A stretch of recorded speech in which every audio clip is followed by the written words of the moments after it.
Hello friends, இன்றைக்கு நம்மளோட கிச்சன்ல நம்ம பார்க்க போறது மீல் மேக்கரை வச்சு ஒரு கட்லெட் பார்க்க போறோங்க. ஈவினிங் டைம் ஸ்நாக்ஸ் சூப்பரா இருக்கும். குயிக்கா செய்யக்கூடிய இந்த கட்லெட்டை எப்படி பண்ணுதுன்னு நம்ம பார்த்துக்கலாம். வாங்க கிச்சனுக்கு. ஒரு கப் போல சோயா எடுத்திருக்காங்க. இது முதல்ல சுடுதண்ணில போட்டு எடுத்துடலாம். சூடான தண்ணியில ஒரு 10 நிமிஷம் நல்லா ஊறி வரட்டும். 10 நிமிஷமா சுடுதண்ணில நம்மளோட மீல் மேக்கர் நல்லா ஊறிடுச்சுங்க. இப்ப இதை வடிச்சிட்டு சோயால இருக்கக்கூடிய தண்ணியெல்லாம் நல்லா பிழிஞ்சு எடுத்துடலாம்.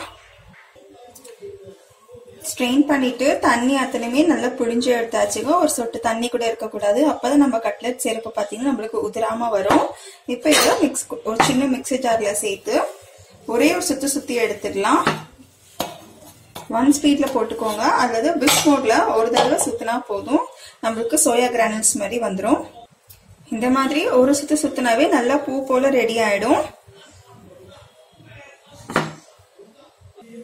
அடுத்து ஒரு கடாயில ஒரு டேபிள் ஸ்பூன் போல எண்ணெய் சேர்த்துடுறாங்க.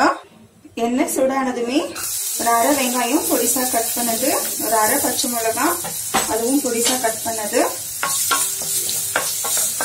இதெல்லாமே சும்மா ஒரு 2 நிமிஷத்துக்கு தான் நம்ம வதக்கிக்க போறோம். கலர் சேஞ்ச் ஆகணும், நல்லா குக் ஆகணும்னு கிடையாது. இதை நம்ம சோயா கிரானல்ஸை போட்டு லைட்டா வதக்கி கொடுத்துக்க போறோம். கொஞ்சம் நெஞ்ச தண்ணி இருந்தாலுமே நம்ம இதை வாட்டுறப்போ எவாப்ரேட் ஆயிடும்.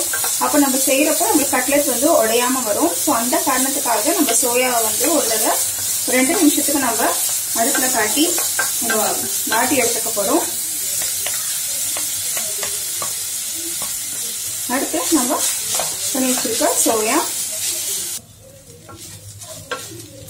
1/4 டீஸ்பூன் போல மஞ்சள் தூள், 1/2 டேபிள் ஸ்பூன் போல மிளகாய் தூள், 1/2 டேபிள் ஸ்பூன் போல தனியா தூள், 1/2 டேபிள் ஸ்பூன் போல சீரகத்தூள். மஞ்சள் தூள், மிளகாய் தூள், தனியா தூள், சீரகத்தூள் சேர்த்துருக்கோம்.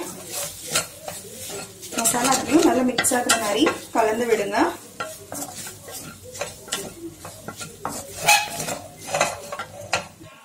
கட்லெட்டுக்கு தேவையான அளவுக்கு உப்பு,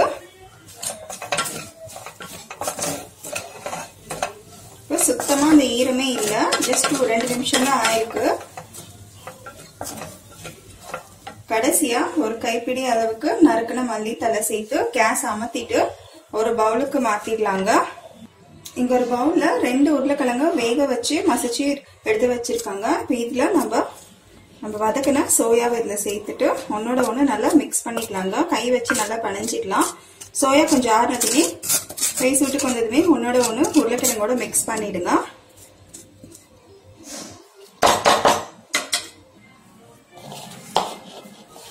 நல்லா சூடு ஆறிடுச்சுங்க.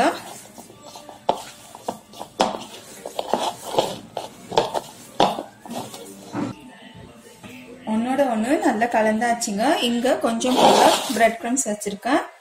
கார்ன்ஃபிளவர்ல கொஞ்சமா தண்ணி கலந்து வச்சிருக்கேன். நம்மளோட கார்ன்ஃபிளவர் சலரியும் ரெடியா இருக்கு. கார்ன்ஃபிளவருக்கு பதில் நம்ம இங்க ஒரு முட்டையை உடைச்சு விட்டு நல்லா கலந்துக்கலாம். சோயா கட்லெட் நம்ம எக்ல முக்கி எடுத்து பிரெட் கிரம்ஸ்லயும் நம்ம கோட் பண்ணி செய்துக்கலாம். அது இன்னும் நல்ல சூப்பர் டேஸ்ட் கொடுக்கும். நான் இன்னைக்கு வெறும் கார்ன்ஃபிளவர்ல தான் செய்யறேன். விருப்பப்படுறவங்க எக் கூட உடைச்சு இதுல சேர்த்துக்கலாம். இப்ப இதை ரவுண்ட் கட்லெட்டை நம்ம பிடிச்சமான ஷேப்ல பிடிச்சிட்டு கார்ன்ஃபிளவர் சரளியில நம்ம டிப் பண்ணிட்டு பிரெட் கிரம்ஸ்ல நம்ம கோட் பண்ண போறோம். நான் இன்னைக்கு குட்டி குட்டியா பிடிக்கிறேன்.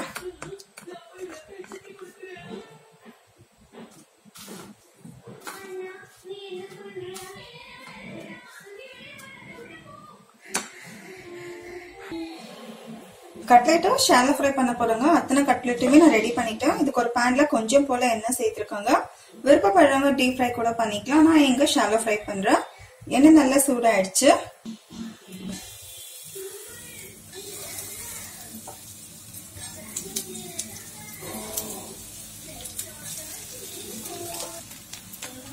இன்னொரு பக்கம் திருப்பி போட்டுக்கலாங்க. கலர் நல்லா வந்திருக்கு.